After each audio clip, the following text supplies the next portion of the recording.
Hello, everyone. It's Shane Kanto, your Wasteland reviewer, and welcome to the Wasteland Watchlist here on the SPDM Crew Podcasting Network. And this is my weekly show where my guests and I play a little movie roulette from my extremely obnoxious, large, and random movie watch list. And joining me is Chris Roberts for a second time on the show. Thank you so much for coming on. I'm glad to be here. And last time we had a short film about the Grand Canyon, and now we have the 1917 film Her Torpedoed Love, which is a short form comedy. Um, this wound up on my list because I went through the early years of film and took I found some websites where these are the top films. I'm like, this was one of those from 1917. So, but to give a little bit of background, which I don't have a whole lot, this is directed by Frank Griffin, starring Louise Fazenda and Ford Sterling. And basic gist of this is an obnoxiously long synopsis, but we're going to run through it real quick. A young woman works as a cook as the sole means of supporting herself and her husband, who, because of the nature of his profession, only works one day a year. She is unaware that her wealthy, aging, and gout-ridden employer, Philip No Brains, has left her everything in his will. No Brains' crooked butler, Reginald Scuttle, does learn about the will. To get No Brain's money, Scuttle plans on getting rid of both No Brains and the girl's husband so that he can enter into what only he would know is a fake marriage with her so he can get the money. So, fun names along the way. Scuttle, No Brains, fun stuff like that. But I guess, Chris, what are your general thoughts here on Her Torpedoed Love? Now, listening to you go over the synopsis of this movie, I mean, this movie covers so much ground in about 20 minutes. Yep. It is insane how fast, how quickly paced this movie is.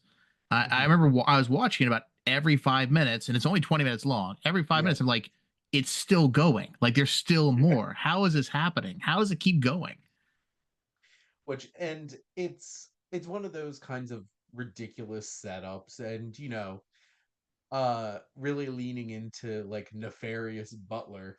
And I think Ford Sterling is a lot of fun as the butler because like every facial expression this guy makes is like this guy is 100% up to no good and nobody should trust this man ever. And it's fun seeing like wild kind of setups like this. This is obviously not taking itself too seriously. And then, you got to give enough space for it to go into some crazy physical slapstick comedy sequences because like that was humor back then because it's a silent film and you can't really leverage a whole lot outside of that for sure. Oh, without a doubt. I mean, it's one thing I got to say. The stunts were actually impressive because there is no Yeah. CGI. No. It's just literally them jumping onto a moving vehicle. There's no Mhm. tricks to the camera, except for the one scene where I think there was like I must have missed that. I must have blinked. It looked like there was a car in the air at one point, and they're Yes. fighting on top of it, and it even ends on a car chase. Which it is. Mhm. I wasn't sure when you gave me this movie to watch. I wasn't sure if this was a comedy. I read nothing before going into it. I was like, I'm Mhm. just gonna turn it on, let it wash over me, and see what happens. And at first, I thought, oh, it's gonna be like a drama, a mystery, a thriller, and then it just goes into the absurd so Yep. fast.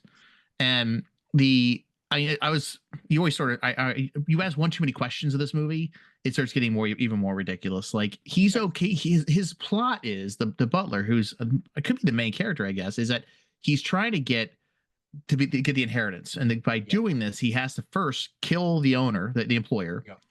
Then he has to also, at the same time, kill the husband of the cook who's going to receive this money, Yep. and get married before the deaths happen.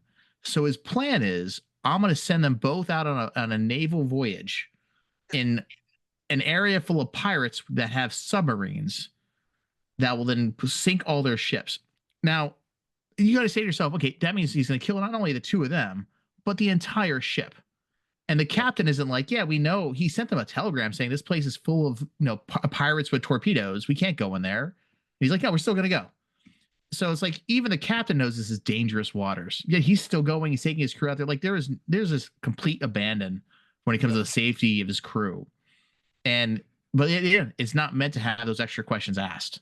It's just let's just watch the ridiculousness unfold because this was entertainment at that time. Which, and that's the big thing with this film. Like you mentioned, it's like we're asking the real questions here. But like, is that the most efficient, easiest way that he could kill these two people? Is to stage a whole entire naval attack by pirates with submarines and torpedoes out in the middle of the ocean? But it's ridiculous enough to put in a movie and then to name it her torpedoed love. So I feel like there was some kind of idea of like we wanted to have like these ideas thrown in there and they kind of like hodgepodge the plot around it. Because that's definitely the vibe that I got from this for I sure. I do think this is like the Scrabble bag of plots. Like they put a bunch Yep. of different ideas, threw it in a bag, and pulled 7 ideas out, and they said, "Let's make a movie about this." I mean, I was just thinking, just as you were talking too, like there's a part with the husband, the ship sinks, I guess, or he falls off the ship. He swims back to shore days later, I guess. It's been some time because they're getting married now. Fastest engagement I've ever seen. And he shows up in a military uniform. Like, how did he join the army at some point? Like, I I don't understand how all these pieces fit together, but it's a very simple plot, but it gets very convoluted around the details of that plot.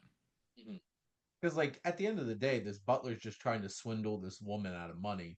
But there, instead of point A to point B, there's A to Z and 24 stops along the way of trying to get to that point.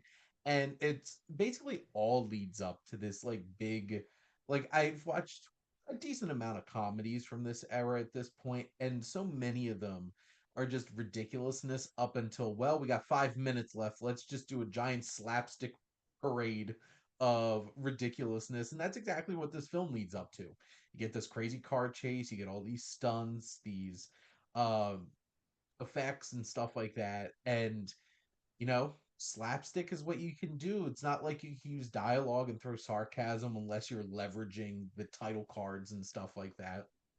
Obviously, it has absurdist elements of just how ridiculous the story is. And if you put yourself into this story, you're just like, now what now? What are you doing? And you just kind of have to laugh at like this butler's like, I'm gonna get this money and I know exactly how. Pirates and torpedoes. And it's just like there's like at least 1,000 other ways that they could have died in like normal house ways that you didn't need to send them off into the middle of the ocean to, kill them this way. But that's where this butler's brain went.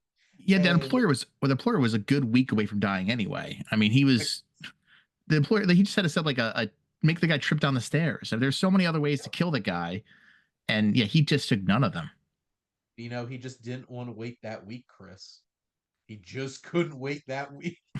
But I do love the fact that the plot involves changing the grammar of a letter. Like Mhm. all the steps of the plot to make it work, he'd intercept the telegram and add a word or add a sentence, and nobody notices the change of handwriting. And One thing you mentioned the title cards and yeah, the obviously you're watching them, they're emoting a lot. These guys could in this day and age would be doing a lot of like emotion capture for animation or something because yeah. it's all in the face. But there's one title card that pops up about 2/3 of the way, and it surprised me a little bit. So this is after they're getting married. She's realizing she's got all this money now, right? And the title card constantly goes, "Don't worry, Daddy will take care of the money." My first thought was, when did the word "daddy" start getting used in common vernacular that way? Because I would never have expected that. It's so weird seeing something like that in 2025 because the connotation of like daddy and mommy are completely different thing in our society today that just comes off really weird and Super weird. super weird.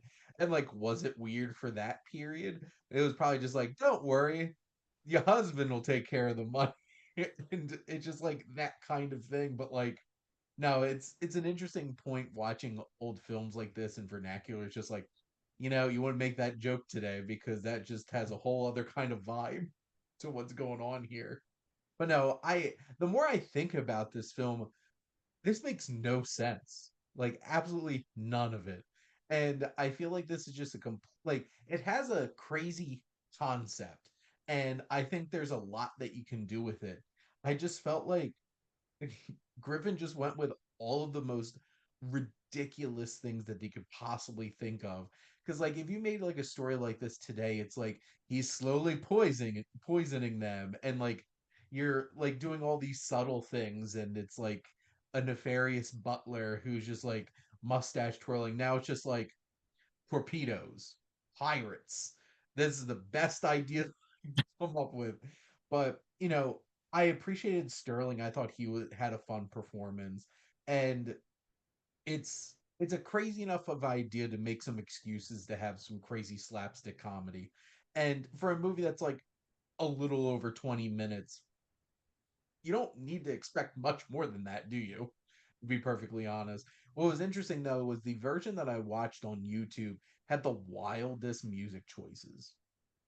Like it was just like, why'd you pick this music to put into this movie? Like some of it made sense and felt like that like old timey kind of Yeah. like rompy kind of music, and then other ones I'm just like, I don't understand why you put this type of music in here. And that's always like a side note when you watch old films like this. I have a fun little story. I remember watching Nosferatu in a cinema class in high school, like the original Hmm. Nosferatu, and this special edition DVD had a death metal band who made a whole original score for the movie. Wow. And we only listened to some of it because like my teacher really didn't want to be sitting there listening to that music the whole entire time. But it was a very interesting like vibe that it brought to it. But like that's what like music can be so much at this point. And like at this point, they didn't have music that's synchronized with the films. You're just sitting there for 20 minutes in silence, and I guess people laughing. Hopefully people were laughing. And Well, you occasionally have that small. Occasionally, there's like a small band or small orchestra in the yeah. front to play music with it. I would love to see someone start a YouTube channel where they take these public domain silent films and add audio to them, Mhm. and redevelop them that way. Keep the same black and white. Don't change Mhm. the video, but like you've seen those scenes of like bad lip reading. I want to Yeah. see that on silent films going forward. Well, I think we came up with a great idea. If anybody is doing this or starts doing this after this, we want some credit here. Yes. But no, it would just be like boing and like people making like sounds in the background, and like that would be a fun time. And I think this is where they should start. We nominate her Torpedo Love to get this treatment of everybody goes in and makes their own like sounds and everything to go with this. But I guess Chris, do you have any other thoughts about the Yeah. film? Just one quick thought. Like I told you, I went to the movie blind. Did not read Mhm. up on it. Had no idea what Yeah. the plot was. And when I saw Torpedo Love, I thought it was like, oh, he's gonna like destroy her love relationship or whatever. But I was not expecting actual Literal. torpedoes Yep. and a murder plot involving the deaths of an entire ship full of people. Comedy. That's comedy. Com- Comedy and tragedy are so close. yep. Just, sacrificial lambs, a whole entire ship worth of people. We needed to get this gag though. And this just feels like it's part of that. It was a system back then where it's like we have to put out how many movies a week? And Yeah. it's just like pump this stuff out. And they certainly came up with a crazy concept here for sure. As I said earlier, the most impressive thing of these movies is always the stunts Yes, because 100%. it was an entirely different world back then when it came to the stunts from safety, from technology. Like those guys are actually risking their lives to make this crazy torpedo love movie. Yeah, if you watch this and we're like, wow, this crazy slapstick comedy, the physical comedy, love this. If you haven't watched, obviously like Chaplin and Mhm. Buster Keaton and Harold Lloyd, there's so much for you to enjoy. And I'm pretty sure Buster Keaton probably almost died like hundreds of times making some of the movies that he did Oh yeah. between the General and Steamboat was Steamboat Bill Jr. Just wild. But this is a crazy little romp to enjoy. And the easy thing is it's right on YouTube. So you can just look it up and spend 20 minutes of watching this absolute absurdity, and you'll completely understand why we're both befuddled by how ridiculous this movie gets. But It's out there. yeah, but Chris, thank you so much for coming on and chatting some movies with me. No, it was a pleasure. Thanks for having me on again. And thank all of you for listening. Make sure to like, comment, and share on this episode. What are some of your old slapstick physical comedy classics that you'd like to go back to? Are you a Chaplin fan, Keaton fan, Lloyd fan? And make sure to follow or subscribe wherever you listen to your podcast. The SPDM Crew Podcasting Network is ever expanding to the point where I'm having trouble keeping up with all these shows. But there's a little bit for everybody. And I mean it, a little bit for everybody. So make sure to follow us. And if you're interested in joining the crew and either want to start a show or come on as a guest like Chris did here, make sure to come out and reach out over on our website. And if you like our logo, check out High Flyer Creative for all your digital marketing needs. But most importantly, thank you as always for tuning in and supporting the Wasteland Watchlist here on the SPDM Crew Podcasting Network.